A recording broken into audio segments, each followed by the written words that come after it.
including the Oxford University Symposium on Religious Studies, the Urban Future Symposium in Switzerland, and conferences hosted by the American Academy of Religion and the Association for Sociology of Religion. Dr. Rich's leadership and scholarship have been recognized through numerous honors. Most recently, he was inducted into the Martin Luther King Jr. College of Ministers and Laity Collegium of Scholars at Morehouse College, a distinction that honors his contributions to ministry, scholarship, and public life. He is a member of the American Academy of Religion, the Association for the Sociology of Religion, and the International Society for the Study of Religion, Nature, and Culture. Standing in the historic tradition of pastor scholars who join rigorous intellectual inquiry with prophetic ministry. Dr. Rich seeks to cultivate communities of faith that embody justice, ecological responsibility, and spiritual renewal. So let's give a warm Christ congregation welcome to Reverend Dr. Dawrell Rich.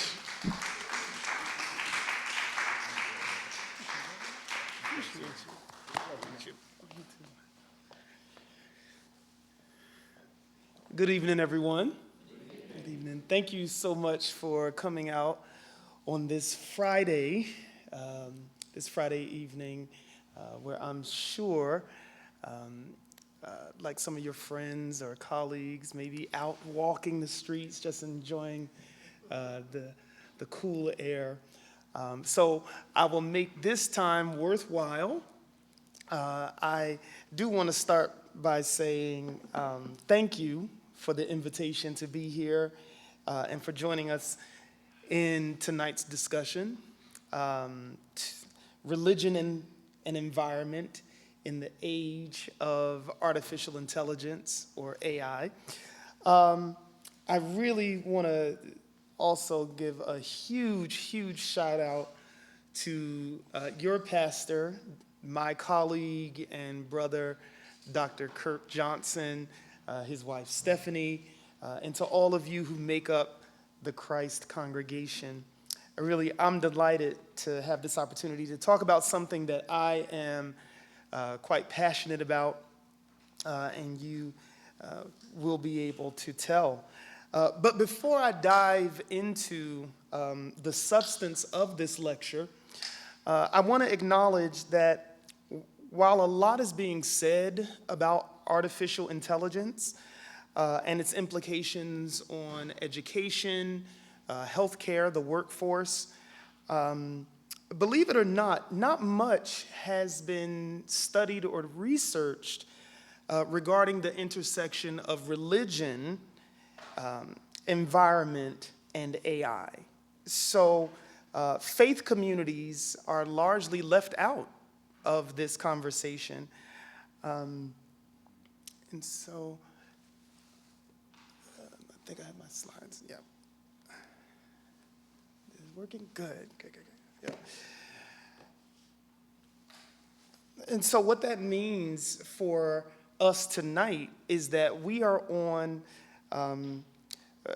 the cutting edge of this emerging topic with respect to religion, environment, and AI. So kudos to your pastor, kudos to all of you for being ahead of the curve. I do also want to take a moment to acknowledge that some of the congregants from the River of Life Christian Church are here with me tonight. And so thank you so much for making the drive.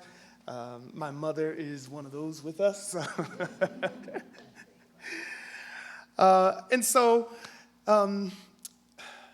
I really am passionate about faith communities, and I believe that they should be empowered to help shape a moral response. And you're going to hear that terminology often throughout this presentation. That our role as the church is to help shape the moral response to AI's environmental impacts. So, again, I want to elucidate the potential role of religion in the AI boom. So, more specifically, you're going to hear terms like material ecology of artificial intelligence. And when I talk about material ecology, I'm talking about data centers and servers, energy use, raw material consumption. And all of these things, they invite religious environmentalism. They invite us, those who claim the term religion. They invite us to understand the social, environmental, and moral consequences of increasing AI technology. Whether we like it or not, AI is transforming society. And so the question that I hope to answer tonight is, what will the church do?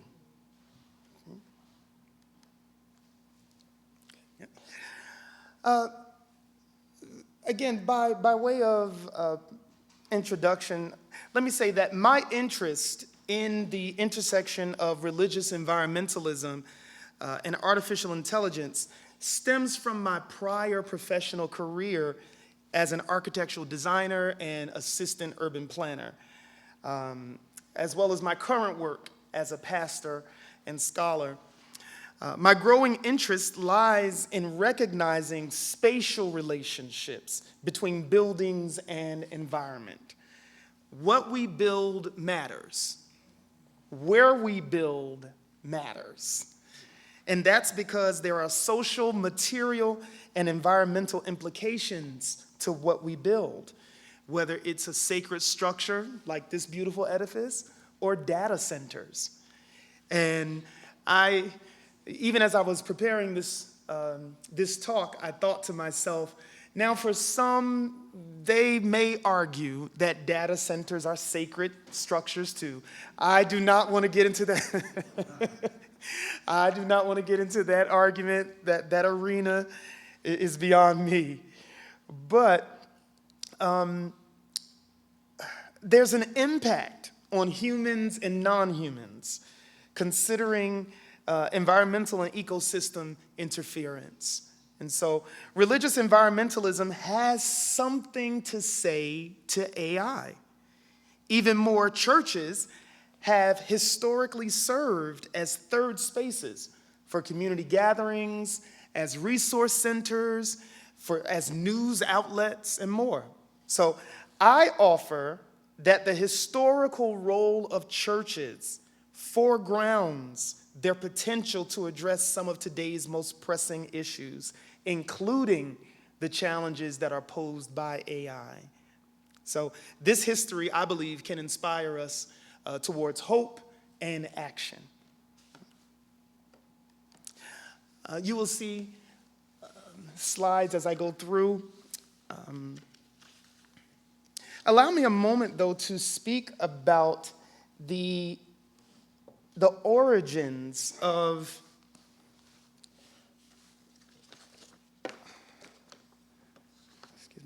Allow me for a moment to speak about the origins of environmentalism. And so what I'm attempting to do here is build a bridge so that we can understand how we get to this AI boom. The origins of environmentalism within the U.S. Emerge in two distinct waves. A focus on conservation and preservation in the late 19th century, and then a shift toward public health and pollution in the mid-20th century. What we call the modern day environmental movement emerged in the 1960s and 70s. Rachel Carson, is anyone familiar with her work? Good, good. So Rachel Carson's 1962 book, Silent Spring, changed the landscape of environmental activism. In that book, she exposed the dangerous ecological and health impacts of synthetic pesticides like DDT. In 1970, a nationwide protest drew the environmental conversation into the mainstream when nearly 20 million people protested. The single event on April 22nd, the first Earth Day, That single event helped to launch the creation of the EPA and legislation that followed, like the Clean Air Act and the Clean Water Act. In the 1980s, a third wave emerged within environmental activism known as environmental justice. Here, communities of color and low-income communities inserted race, systemic inequity, and harmful environmental decision-making into environmental conversations to illuminate the disproportionate environmental burden some communities bear. While the role of religion in the environment may appear nascent, religion shapes theology. It shapes ideology. It shapes our understanding of creation care and environmental stewardship. During the emergence of the environmental justice movement and Warren County, North Carolina protests, religious leaders and denominations like the UCC joined protesting efforts to prevent communities of color and low-income communities from becoming the primary sites of landfills, toxic waste facilities, and dumps. Religious responses to harmful environmental decisions have included grassroots organizing, advocacy, creation care ministries, community gardens, tree planting, and much more, like solar power. Scholars like Lynn White Jr. Is anyone familiar with the work of Lynn White? Oh, good, okay. Wonderful scholar. I'll talk a little bit more at length about his work, but scholars like Lynn White Jr. and religious leaders like Pope Francis have described at length the role of religion in environmentalism. Religiously affiliated organizations like Green Faith, Interfaith Power and Light, and Green the Church have developed nationwide footprints in their work with congregations on climate change, creation care, land use, water preservation, and more. Religious environmental activism often includes activities ranging from Bible studies to Christian education classes like this, like your lecture series, to solar upgrades. According to Rebecca Gould, who is the Associate Professor of Environmental Studies at Middlebury College, and Laurel Kearns, who is the Associate Professor of Environmental Studies and Sociology of Religion at Drew University, they say this, that religious environmentalist activism, whether at the congregational, denominational, or national level, is clearly rooted in earlier religiously grounded social reform movements, but extends the conceptual reach of these reforms to include both the health of nature itself and the many ways in which environmental degradation directly impacts human health and well-being, often disproportionately along race, class, and gender lines. And so in a nutshell, what they're getting at is that religion has always been involved in this conversation about the environment. It has always been there. But we have not so much had an ear to hear. Religion offers a moral basis for action. Religious environmentalism teaches us that environmental questions are never merely scientific or technical questions. They are moral questions. If that's true, then the environmental consequences of artificial intelligence are not simply engineering concerns. They are matters of faith. They're matters of ethics. They are matters of social responsibility.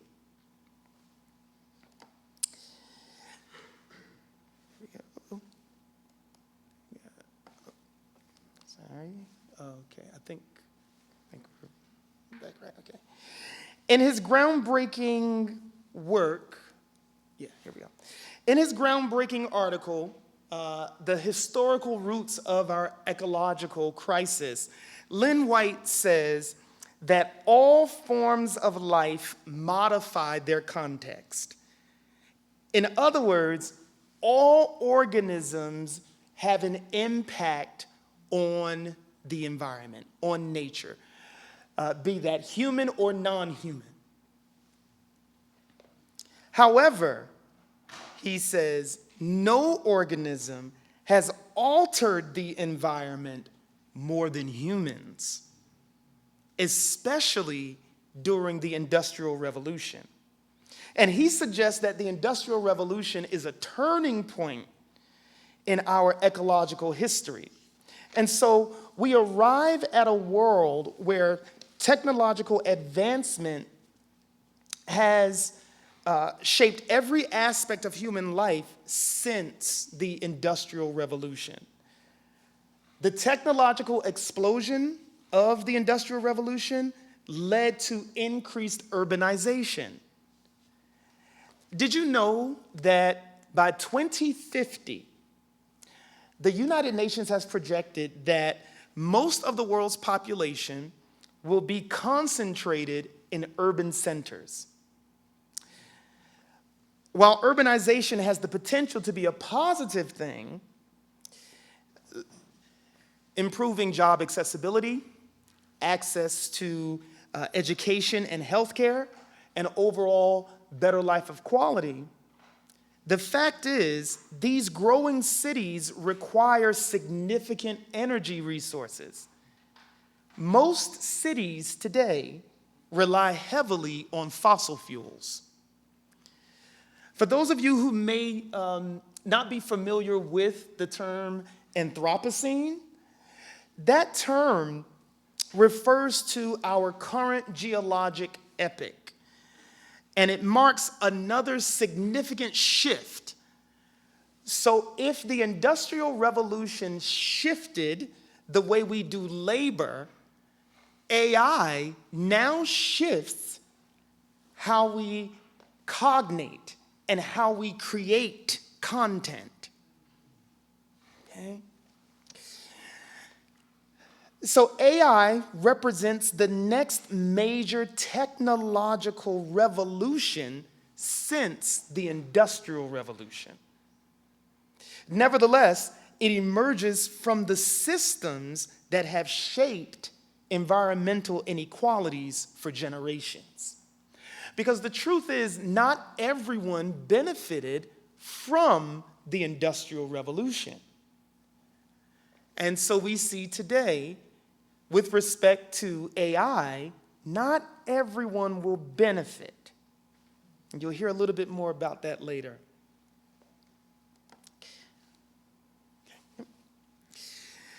In an online IBM article, AI is defined as a technology that enables computers and machines to simulate human learning, comprehension, problem solving, decision making, creativity, and autonomy.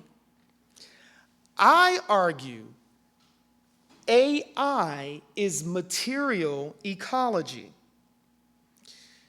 Let me explain. While most people think AI exists in the cloud, and I'm sure everyone has heard about this cloud somewhere, the truth is, there is no cloud. Take a look at this video.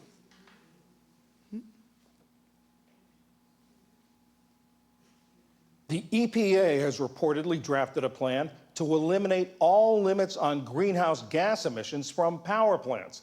That's according to documents recently obtained by the New York Times.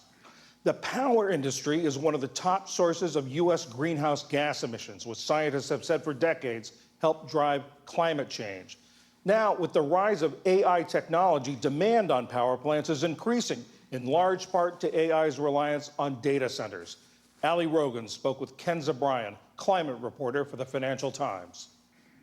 Thanks for joining us. How would you describe the environmental impact of these data centers that are at the heart of AI? Their environmental impact is huge and it's growing.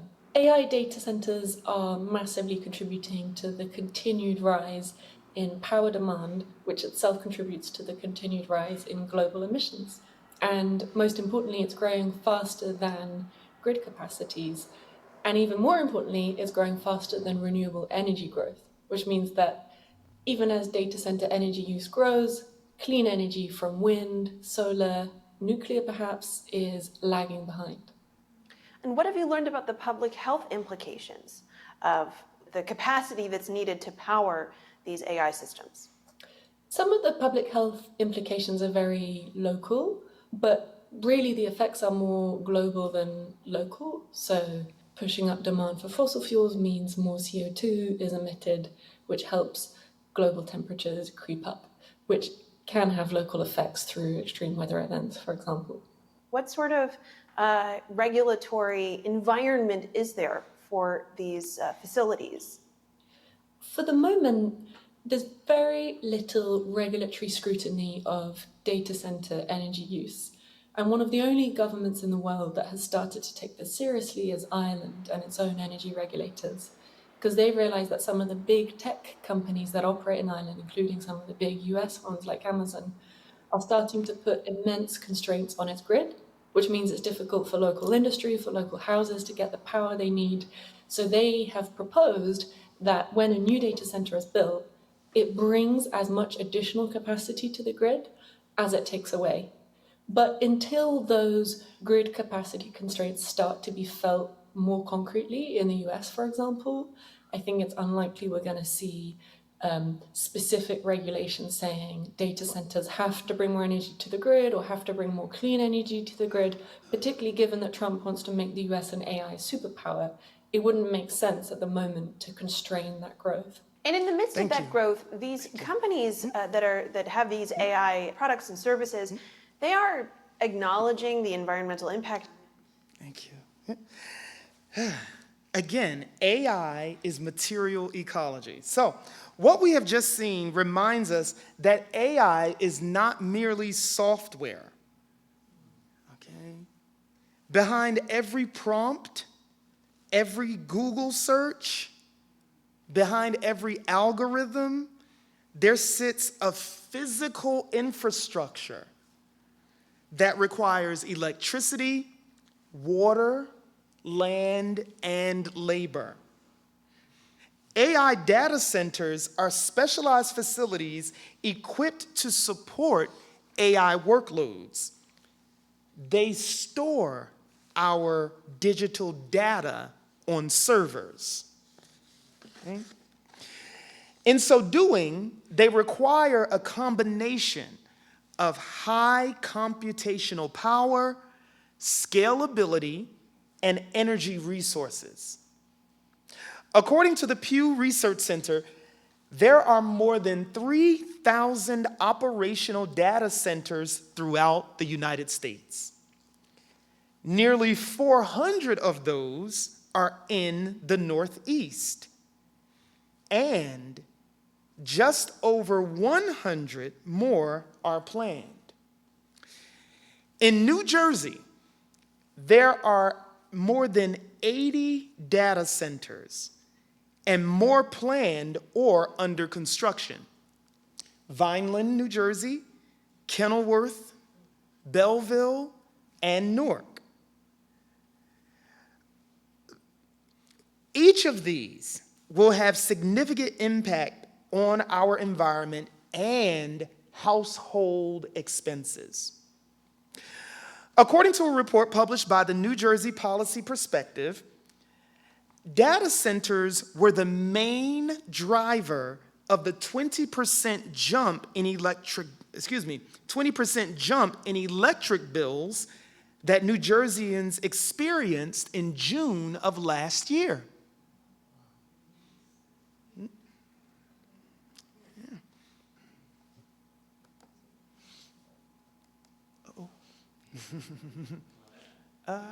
Yes, this is the... Yes, can you please play that? It seems.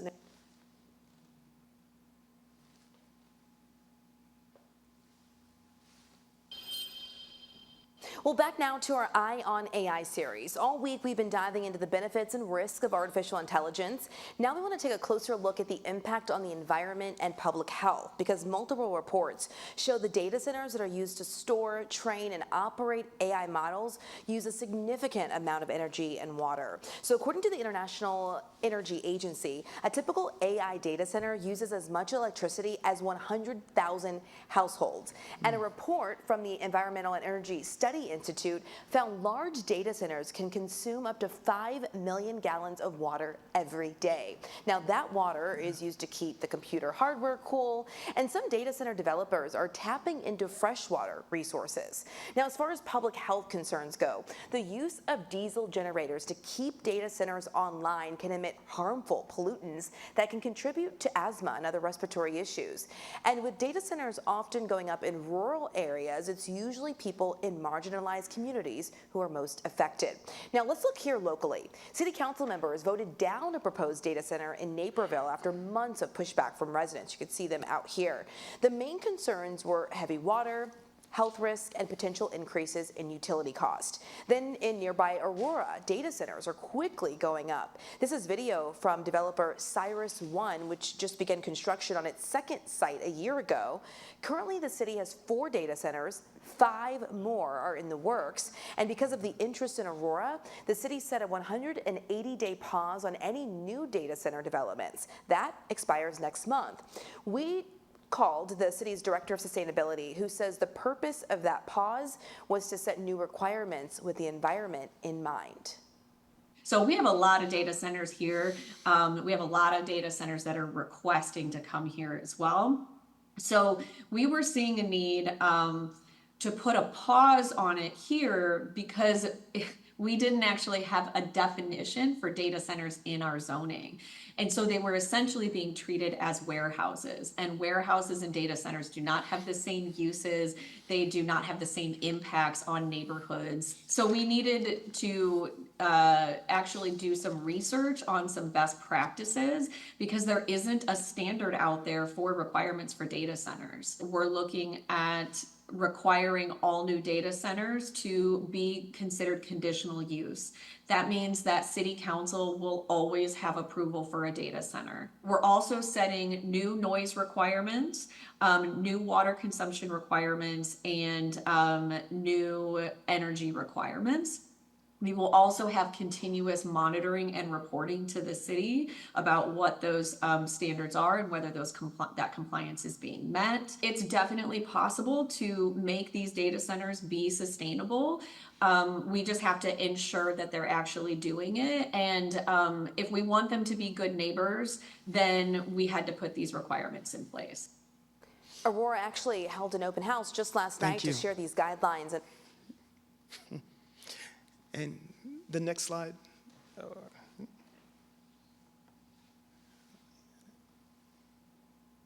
Yes, thank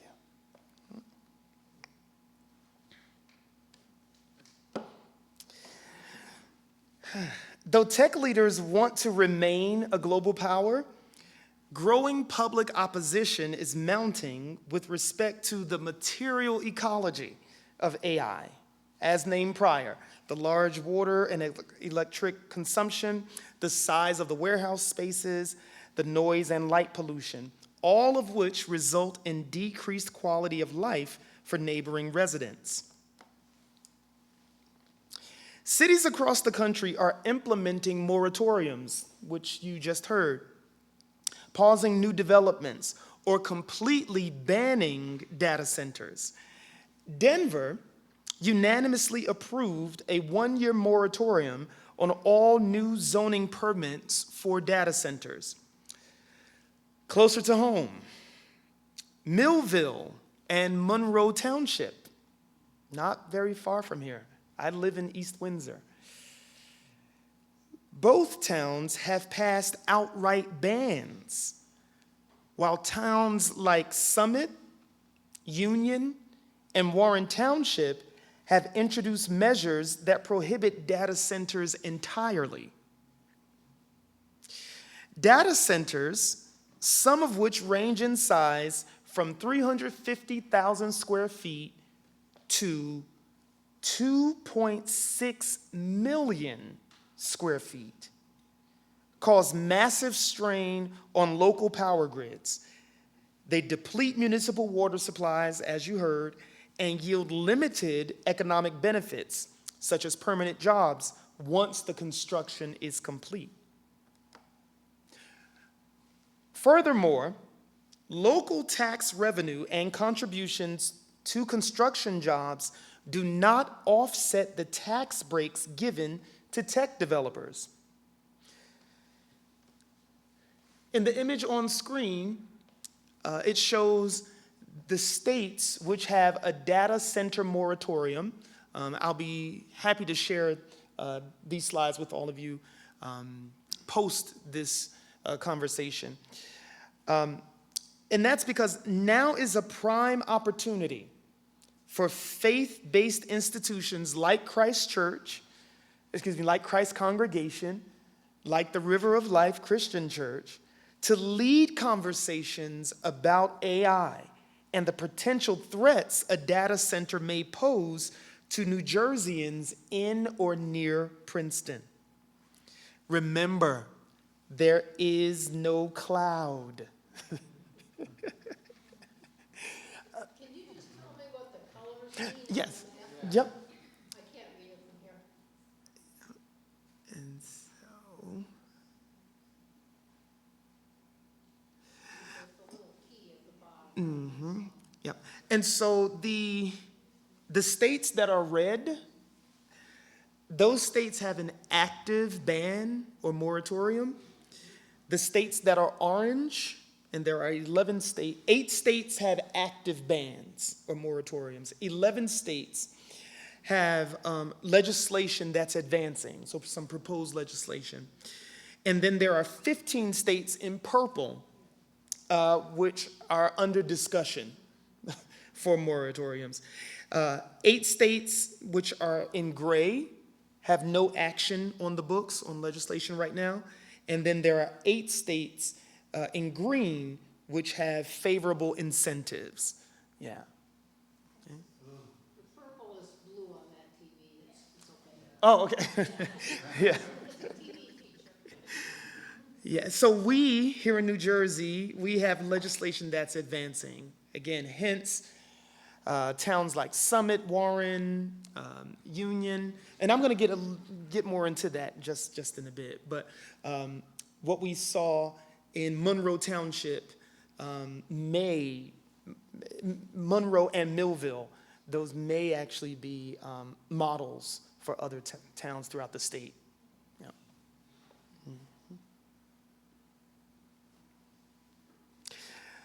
Yeah.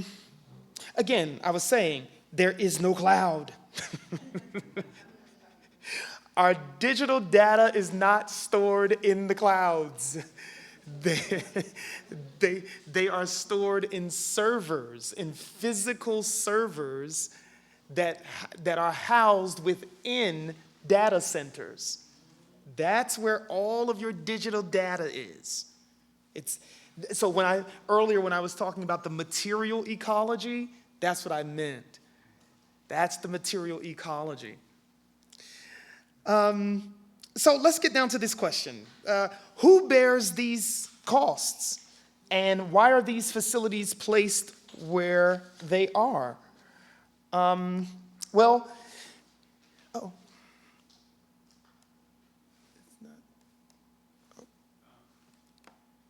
Okay, there we go. Yep.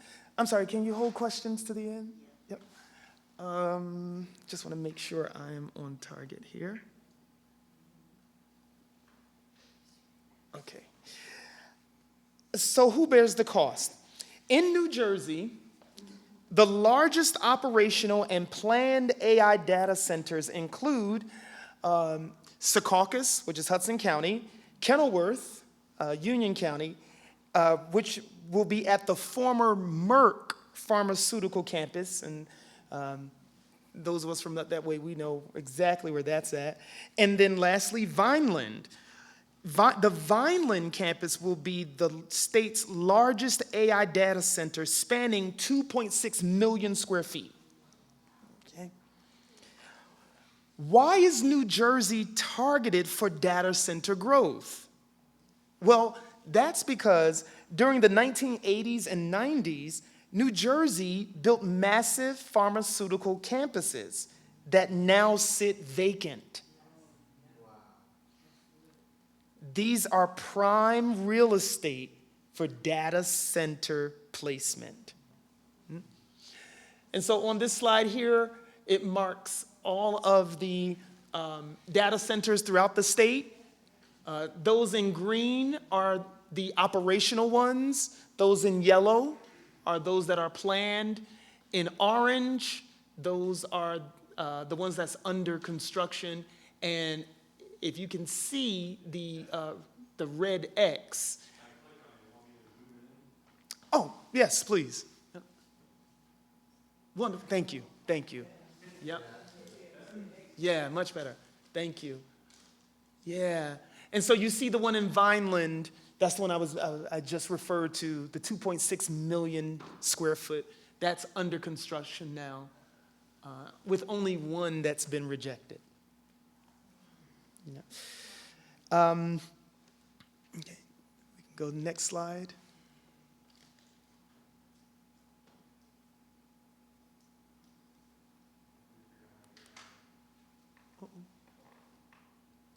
Got it, thank you.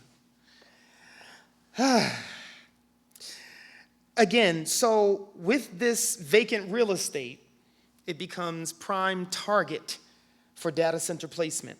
But also because of proximity to Wall Street, existing fiber pipelines, repurposing industrial infrastructure, and a high-capacity power grid, these things make New Jersey a prime target.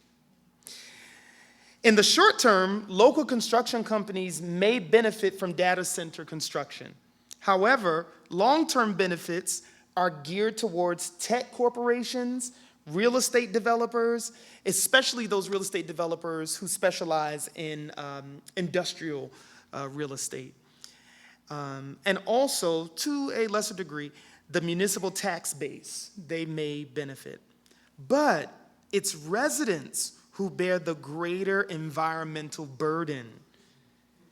And we bear the greater environmental burden through noise pollution, which you heard, and utility increases. Again, I want to refer you back to last summer and the 20% spike. I noticed that in my bills. I didn't know where that was coming from. But also looking at impacts on surrounding watersheds. So, as I start to wrap this up, again, as I said earlier, religion provides a moral framework through which we can view AI and answer pertinent questions. At the intersection of religion, ecology, and AI, we see more than the utility of the technology. We see a social phenomenon that shapes how we value humanity and interact with the natural world. At the new International Financial and Economic Architecture Consultation, which was organized in part by the World Council of Churches, theologians, academicians, scholars, and some faith leaders, they gathered to study how our increasing technological revolution cements global inequality. And essentially, they were just talking about the gaps in access to technology, and I referred to this early on.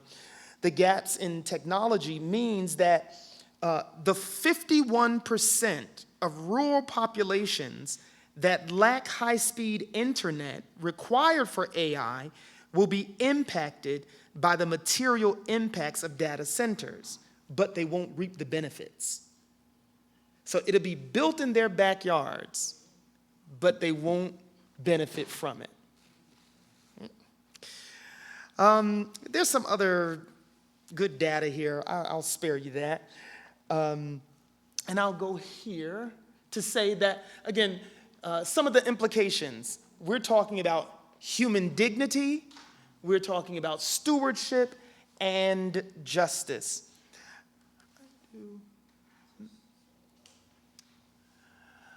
Dr. UJ, again, this quote comes out of this conference which just took place and essentially, I love what he said there, that in a world fractured by the digital divide, we must pray and labor not only for hyperconnection of devices, but for full communion among God, humanity, and creation. And so, in other words, this quote is getting at, again, the disparities in technology and who has access. Who has access points to human dignity. It points to justice. Yeah. I do want to note as well, as timing would have it, the Pope, if you haven't had an opportunity to read the Magnificat Humanitas, take a look at it. Pope Leo XIV, he released his much anticipated encyclical, and in it, he actually calls it Magnificat Humanitas on safeguarding the human person in the time of AI. Even the Pope is acutely aware of the impacts of artificial intelligence. And I'll just say this much, that he goes on to reflect on how the church understands technological advancements in an age of AI and their impact on human dignity, what I named before, human dignity, the common good, and responsible use. He compares the growth and dependence of AI to the Tower of Babel. Yeah. And let me be clear, he does not indict technology. In fact, he writes that technology is not a force antagonistic to humanity. However, he says, technology is never neutral because it takes on the characteristics of those who devise, finance, regulate, and use it. And so he goes on to appeal for an ethical code. He's calling for a Catholic social ethic. Again, if you have an opportunity, take a look at it. It's a great read, sitting on your porch. But I want to get here. Where we connect some of these dots. When we connect the dots, we actually discover that the facilities the facilities may be different, but the questions are familiar. Okay? We've asked ourselves these questions before concerning landfills, incinerators, toxic waste dumps, and today we are being challenged to ask ourselves these questions again concerning data centers. Yesterday, communities across the U.S. fought against the placement of landfills. These struggles gave rise to the environmental justice movement. Today, we are being challenged to confront a new technological landscape. The facilities have changed, but many of the underlying questions are similar. Instead of toxic waste facilities, we are debating data centers. Instead of smokestacks, we are discussing server farms. Instead of industrial waste, we are wrestling with energy consumption, water depletion, rare earth mineral extraction. Who benefits?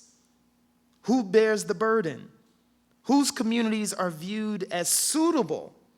Who participates in the decision-making process? And who's excluded? Environmental justice teaches us that environmental burdens are rarely distributed equally. History reminds us that communities with less political influence often become the locations where society places what it doesn't want.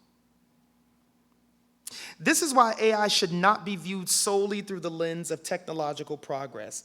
It must also be examined through the lens of justice, stewardship, public health, community well-being. The lessons learned from landfills inform how we think about data centers. If we fail to connect these environmental dots, we run the risk of repeating history.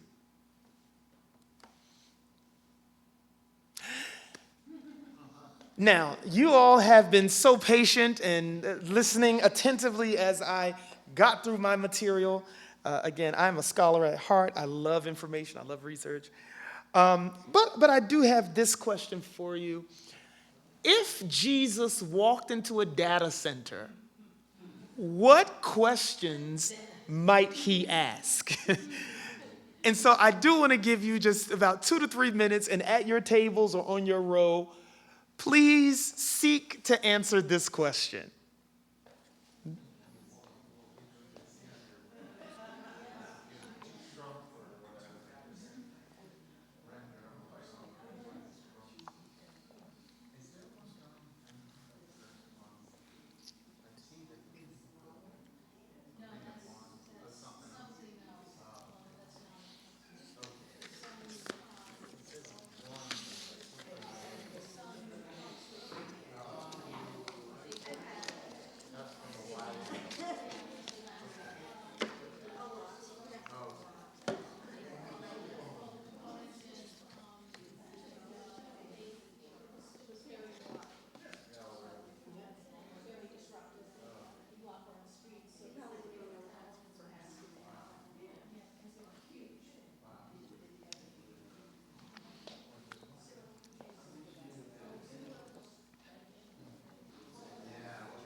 Good.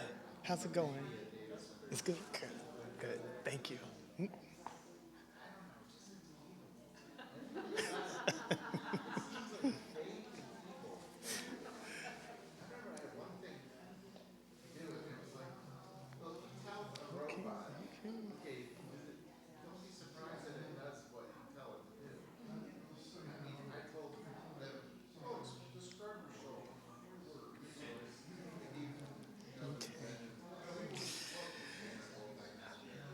Okay. I'm hearing some good things. I'm trying not to eavesdrop.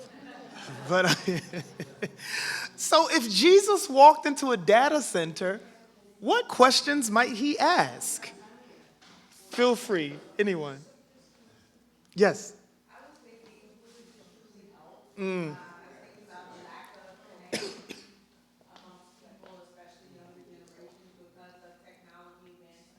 But because technology is now growing, AI is improving, I'm wondering if it's being utilized. Sorry. Should have thought of that quicker. So the question that I thought of is, who is this truly helping? Thinking first about the younger generation and the lack of connectivity because they're always on their devices. And then I was also thinking about, now I lost my train of thought. What did I say a moment ago? No, I already said that part. But the connectivity part is crucial, and the technology advancements with regard to health and medicine.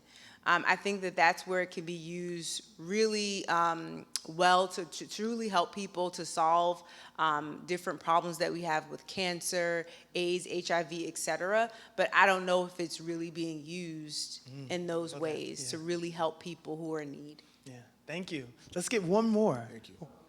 If Jesus walked into a data center, what might he ask? Got another? Yeah. Got another? Got that.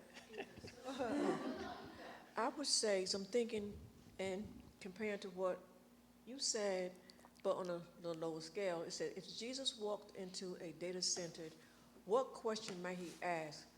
I would say, first he would ask, who's in charge? You know, and it could be broken down in this department, that department, the health department. So all that, he needs to know who's the head of all those departments so he can know about, like you said, with people getting cancer and other diseases. But first you got to find out who's running the department. Yeah. That's what I would say. Who's in charge? Yeah. Who has the power here? Yeah. Oh, Yeah. I think Jesus might ask, how would this affect me and my people? Financially, spiritually, and ecologically. Me and my people. Yeah. Yeah. I know. I think she had a question. Yep.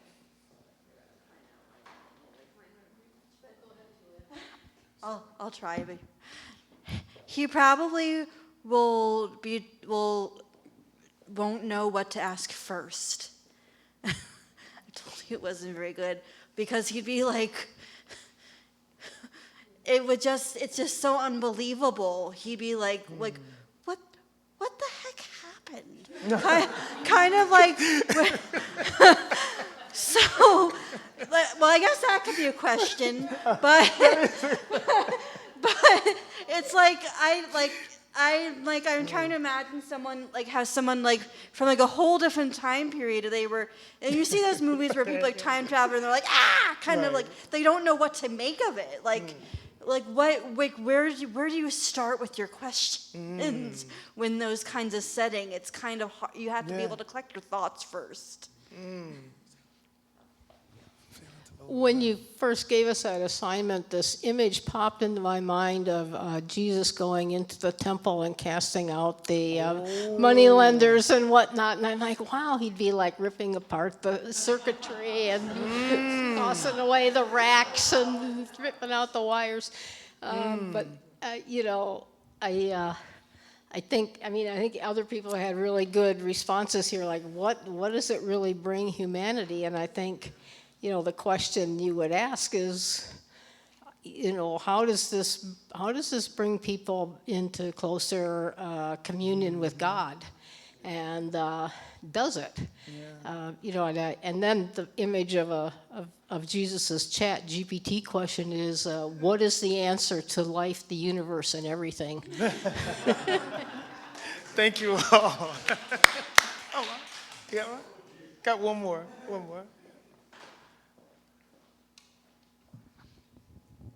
I think he may say, who gave you permission to do this? Yeah. I have built everything that is needed, and now you're building these data centers that does not benefit the environment, and that is a waste or hazardous, in these communities. So who gave you permission to build these data centers? Excellent question. And I'm not just saying that because that's my mom. That was a good question. Because it gets back to actually what we saw in some of the videos, that opposition. So part of the reason, the easiest way I can say this is that it seems, in my research and in my study, it seems that those with power have been having these conversations in silo and behind doors with township leaders, and in their earlier stages, many of these data centers crept in unaware. And so that's what gets us to the environmental dot connection, because that's the same thing that happened in 1982 with Warren County, North Carolina, and the protests for the unwanted landfill. It's the same thing, where these backdoor deals were happening, and residents were caught off guard. So 1982 seems far to you? Okay, let's go to let's go to 2023 in Dallas, Texas, where Marsha Jackson, she is known primarily in the environmental justice sector because she noticed that about 50 yards, hear that, just about 50 yards behind her home, that weekly there was a pile of roof shingles that was getting larger and larger and larger and taller and taller and taller, to the point where it reached about 6 stories high. When she, contacted her local officials about this to complain, fast forward, there was actually some, again, background conversations that were being had, the dumping, the illegal, let me add that in there, this illegal dumping of these roof shingles, it was known, except by the residents.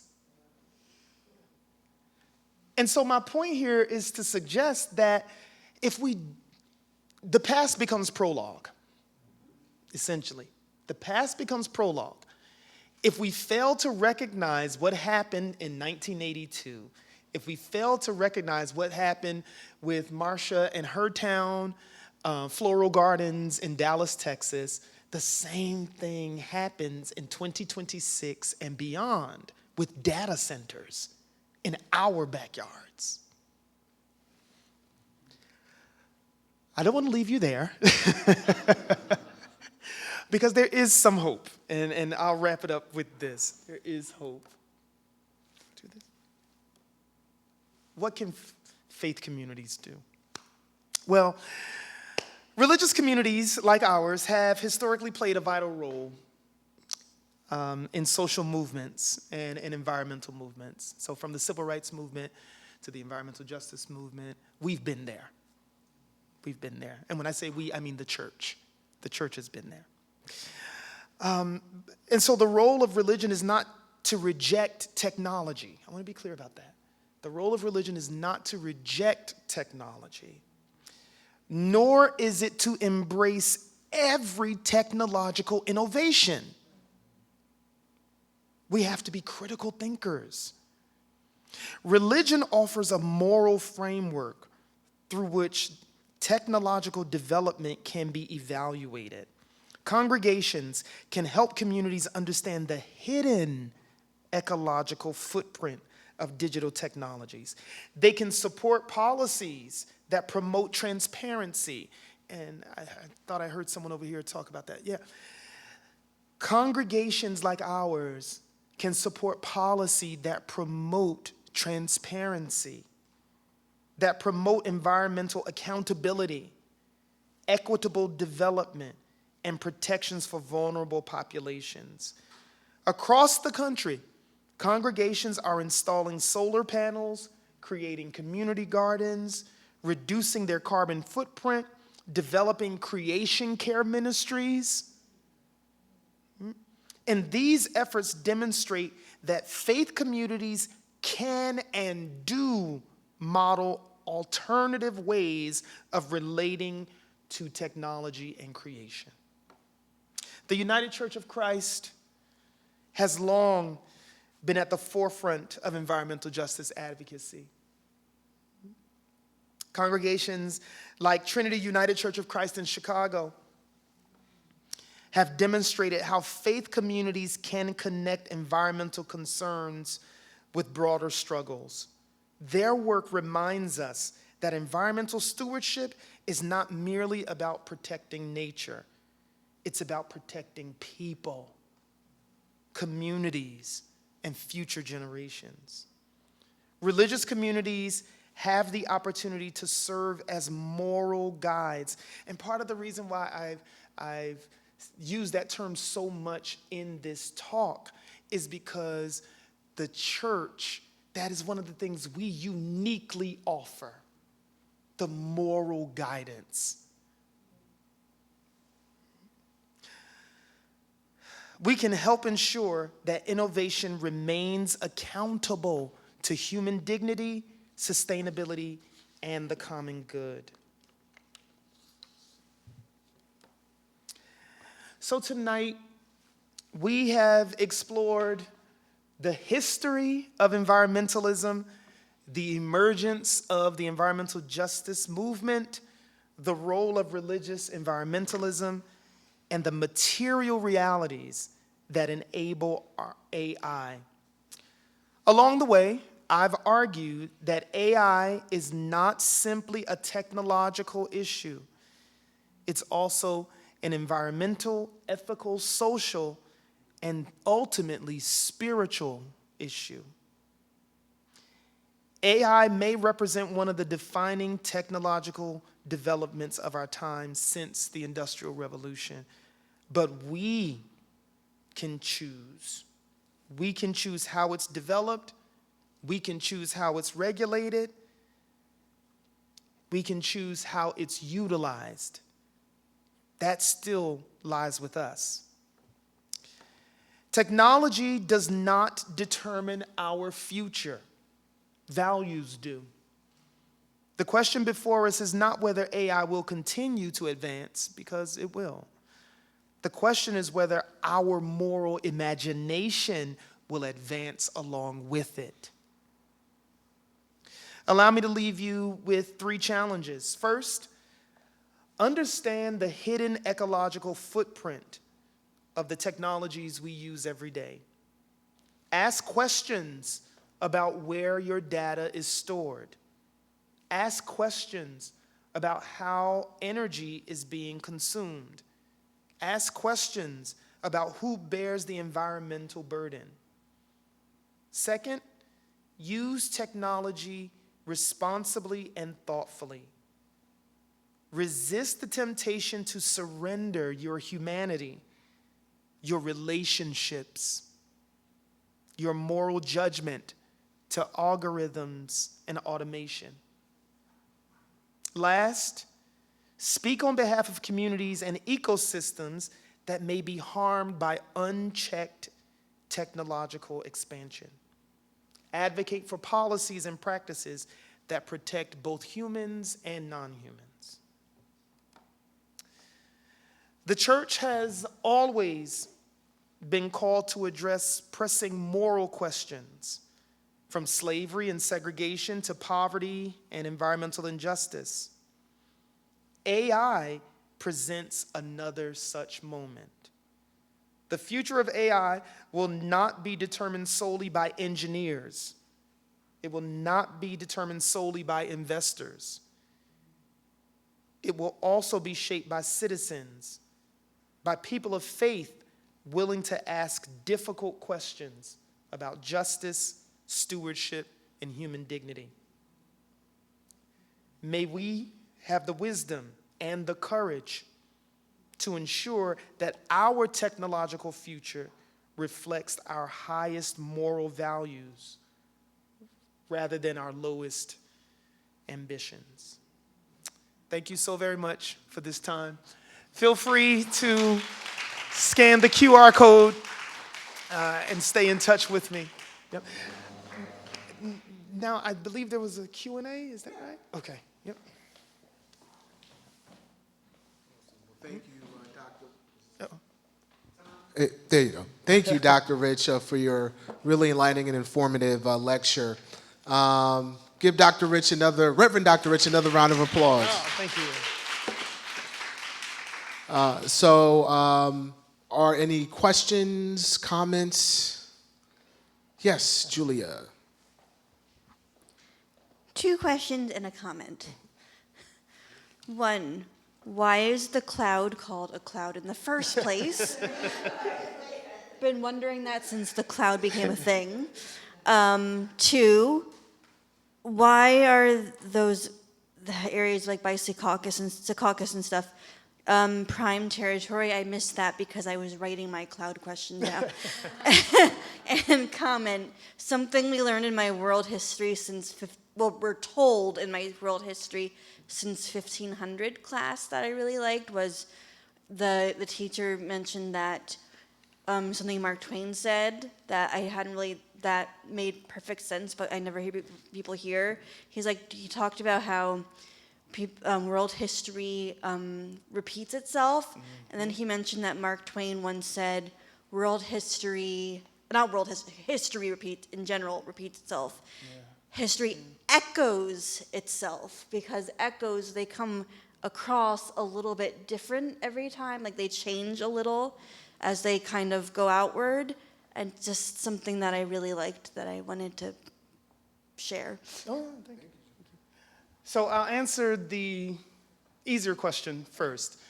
You mentioned Secaucus and Yeah, the Hudson. yeah, a lot of that has to do with proximity to Wall Street, the fiber pipelines, and the fact that this northeastern region, we have a higher capacity power grid.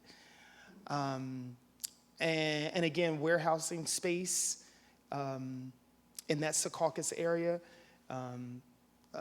Earlier when I was talking about the infrastructure. So, okay. Very quickly, let me also say this. I didn't touch on it in the presentation, but I'll float it like a balloon. COVID had profound impacts on our physical infrastructure. And so by that I mean this. During COVID, we saw so many businesses shift to either a hybrid model or out of their locations completely, where employees worked from home. But that left the building stock, the physical building stock, empty. I mean, so many corporations never moved back into their physical buildings. So there's a lot of just commercial building stock available. So think about that Secaucus area, next to the port.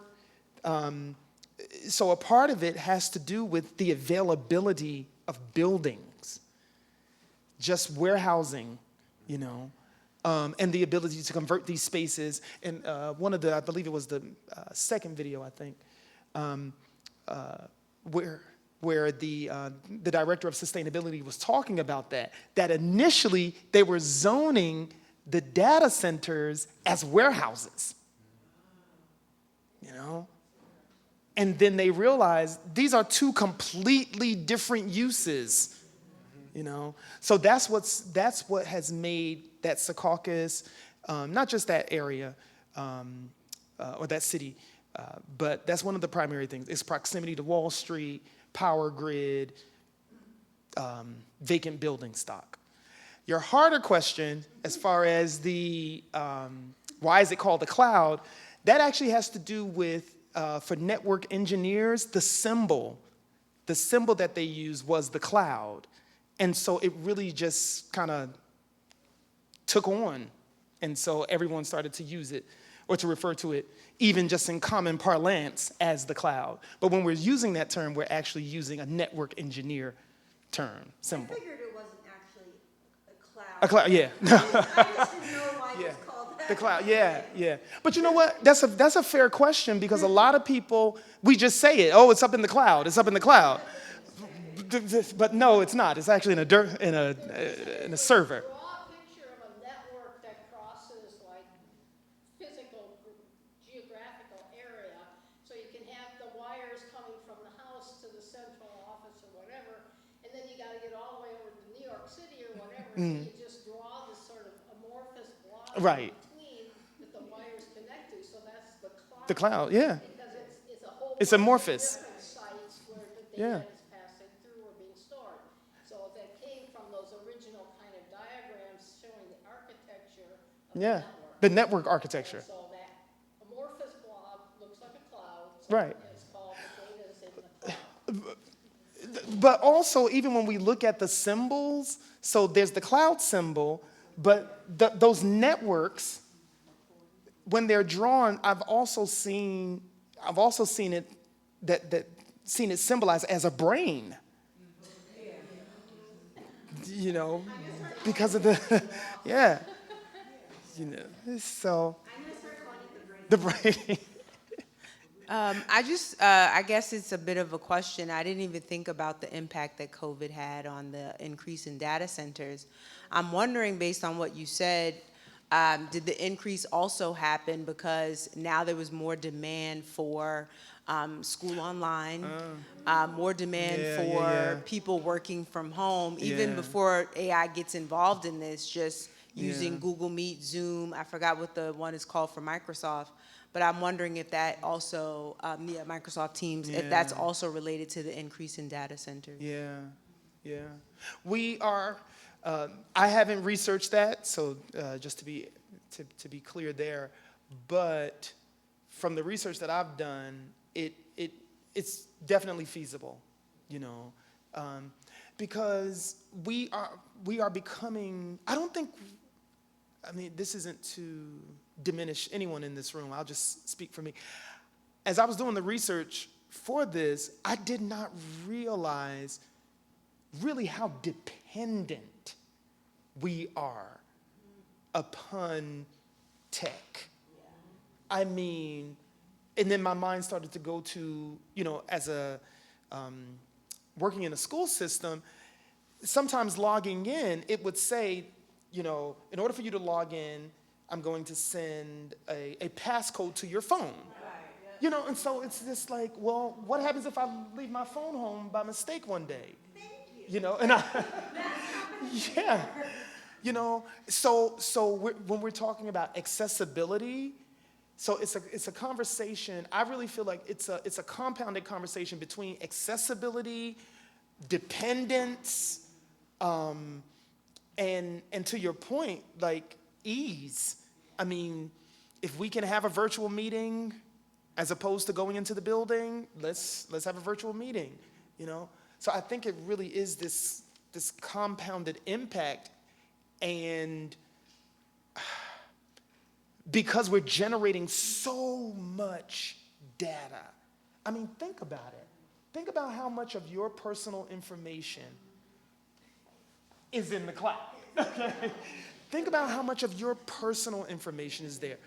From your birth date to your social security numbers, to your credit card information, to your home address, telephone numbers, medical records. And so all of that information is being stored in these servers. So the question, and forgive me, I don't recall who said it, but the question is, that came up, who gave you the right? The permission. Who gave you the permission? Because it points to what you said earlier. When you said Jesus went into the temple, turns over the tables. Well, yeah, it was the money exchangers, we get that, but at a greater level, it was really about exploitation. That is this. That is this. And the ways... are taking phones now and not wallets. So Right. So you don't even have to be careful of your wallets, you just have to be careful of your phone. Of your phone, yeah, because all of our information. If I leave my wallet at home, I'm notorious for doing stuff like that, leaving my wallet. But it doesn't matter. I have everything on my phone. My license, my everything. You know, and so who gave you permission to sell someone else's data? You know, to sell someone else's information, you know, for marketing purposes. This conversation is much, much larger than we think it is. And so that's why, and I'll say this and I'll go to the next question, but that's why I'm really, really pushing faith communities to not just say, technology is sin, don't touch it, leave it alone. No, no, but to really think critically about it and to insert our voices in this conversation, again, because we have been given something that most haven't been given. We have been given moral authority from God. We have a right. Lambert Zudevart, phenomenal professor and scholar, he says that only the church has the power to critique a macro system using God language. Only the church can do that.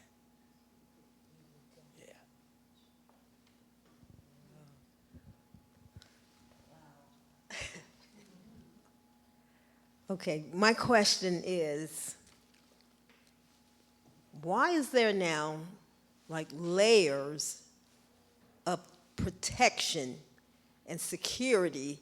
Like when you go into, and AI is always popping up on everything, but when you even just to sign in on a computer, you have, okay, you log in, and then you need an authenticator code sometimes, and then you may need something else. They ask you, do you want added protection?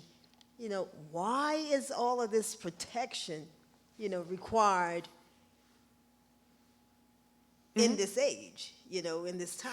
Because as much as, okay, because our information is stored on these servers, so the technological advancement that's occurring with AI, it's good. But simultaneously, we have hackers on the other side who are also advancing. They're advancing in their technique. They're advancing in their technologies as well. And so these layers and layers and layers of protection. And for me, if anybody has ever questioned, like you asked me for 50 authenticators, and meanwhile I still get an email which says I've been hacked. Like, what's the point?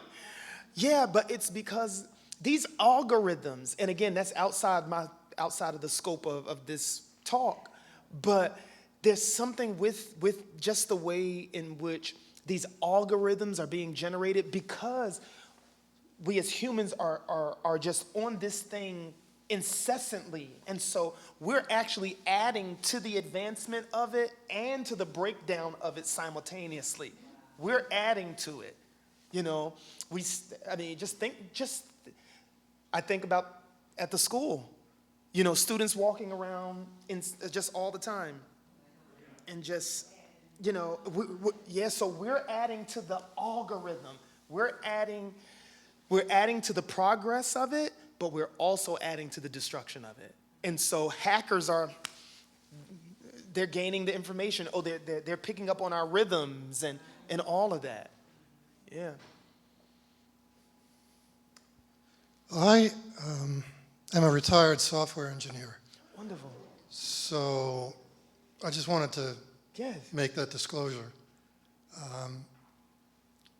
And it occurs to me that if AI, of whom I am not a terrific fan, if AI is as hot as everyone says it is, why can we not use AI to solve the problems of AI? It seems kind of convoluted, but it seems like a natural extension of it. Second, you've mentioned the moral problems and religious problems and environmental justice problems. But all of those are serious, but it seems to me, again, speaking only for myself, that those problems pale in comparison to the political problems. And I feel completely impotent when it comes to that. I'm a child of the 60s. So I remember those times. In the 60s, we were in a race to get to the moon before the Russians did. In the 40s, we were in a race to get the atom bomb before the Germans did. And today, I think we are in a race to develop AI before the Chinese do, because only God knows what would happen if we were under their thumb. So there were just a couple comments that I had came to my mind listening to your lecture, and thank you very much for that. Yeah, no, thank you. I do want to point out, and I would love to hear more, especially since you're a retired software engineer, and you said that you're not a fan of it. I would love to hear more about that, and so maybe we can talk afterwards. Yeah, but to the point that environmental problems pale in comparison to political problems, I do want to offer that I think that is really dependent upon the community and the context, because and even as I'm saying that, I'm thinking the two are actually intertwined. Well, let me clarify before you proceed. I wasn't commenting on those problems as a whole. I was commenting on those problems in relationship to AI. So Got it. I think the problems, the political problems with AI are much more than half of the problems that we're going to encounter when we try to do something about it. For example, computers don't care where they're located. Right. They could be at the top of a 30-story building, or they could be 20 stories underground and have a 10-story building. Yeah. So things like that. I think that's a political problem, not a technological problem. Yeah, because it gets to, and I said this during the presentation, it gets to the harmful environmental decision-making that occurs. Those political decisions that happen in the back room, behind closed doors, those decisions. You're right. Computers don't care where they're situated. They don't care where they're situated. It's the people it's the residents who are near that monstrous 2.6 million square foot building that care. Yeah, but at the end of the day, I think you're right, it does boil down to the political decision making. I was careful. I was careful, and I'm careful in all of my presentations, but I was careful coming into this presentation because, again, my wheelhouse is environmentalism, ecology, religion, but you can't have that conversation without talking about politics. You just can't. You can't have that conversation without talking about the historicity of legislation, of policymaking. You can't, of law even. My mind just went to some of the first major environmental lawsuits coming up out of Texas, out of Houston, Texas. Yeah, it's inseparable. It's inseparable. Yeah. Yep. So I wanted to bring up another dimension of AI. We've been talking about environmental justice. I think there's an economic justice issue, which is that it's going to be hugely profitable. And most of that money, I think, is going to go to very wealthy people who are in control of it. Tech developers. And so in many ways, we're talking about a new step forward for the billionaire class. And so I think that is another dimension of a holistic justice approach.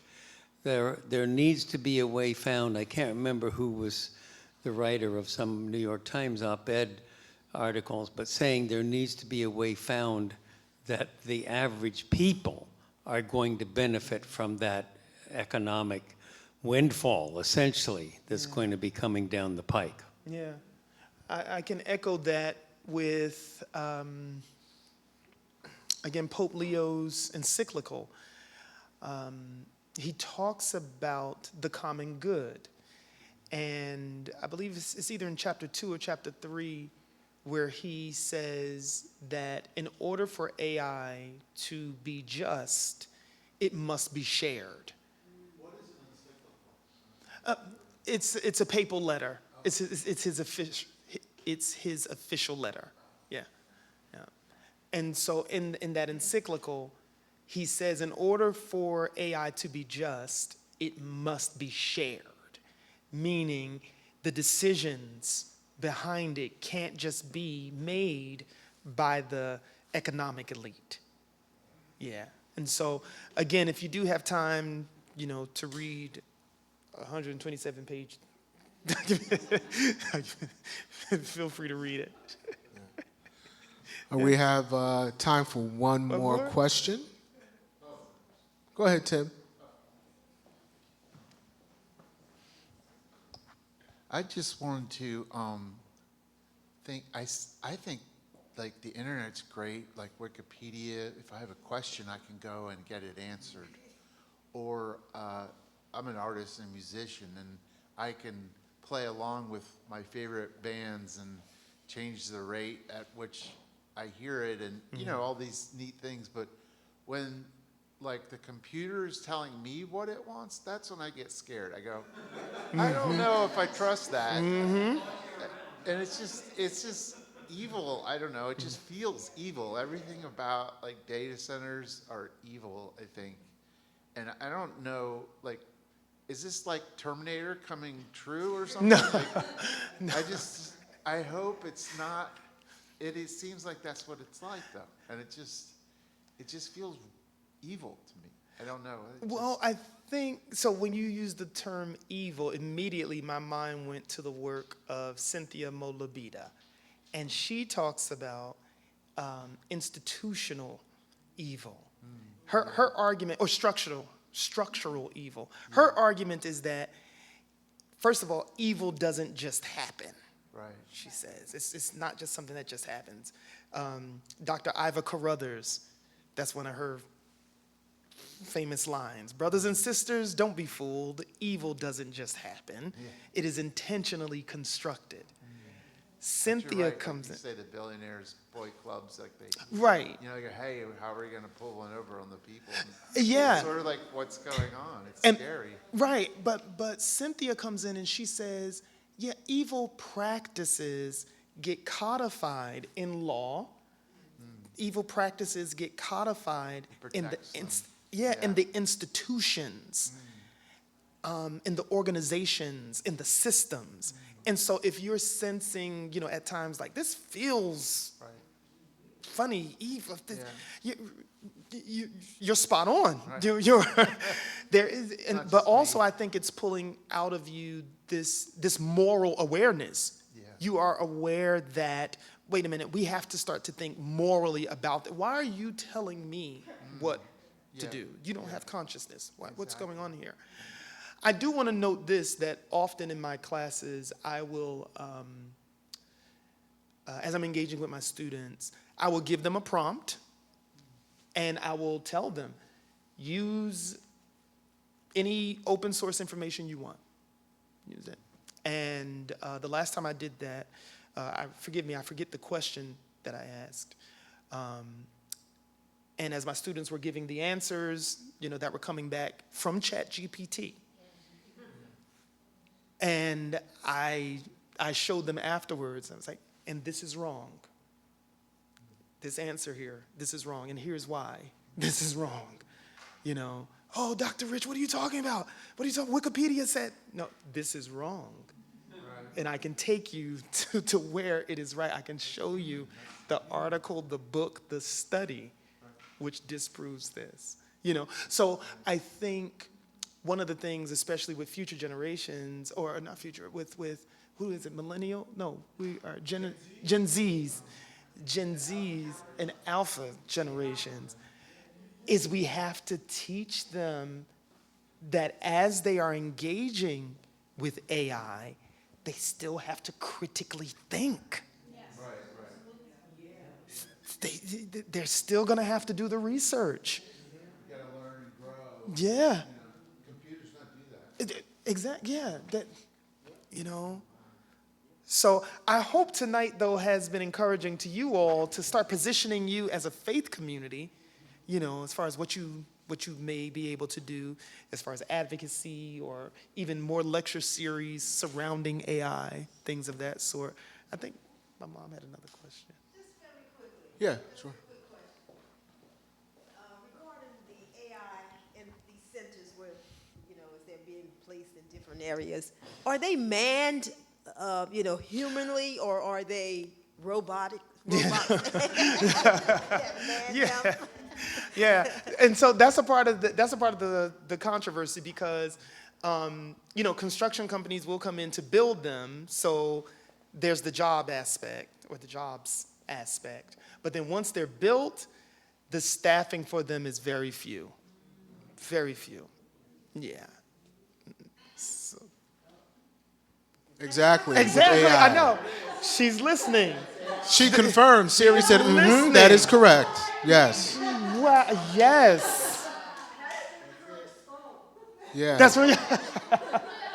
It always does that. Sometime listening. I'm lecturing, and then all of a sudden the thing goes, Really? It's ridiculous. Oh wow. Well, I guess we'll properly end on that note. Yeah. So, Thank you all. Reverend Dr. Rich, thank you so No, much. Thank you. Wow. Feel free to get more pizza. We got coffee, tea, cookies, cupcakes. We got some fruit, all that type of good stuff. So feel free to continue to chat and chew. Oh my gosh, that's so interesting. Yeah, I know.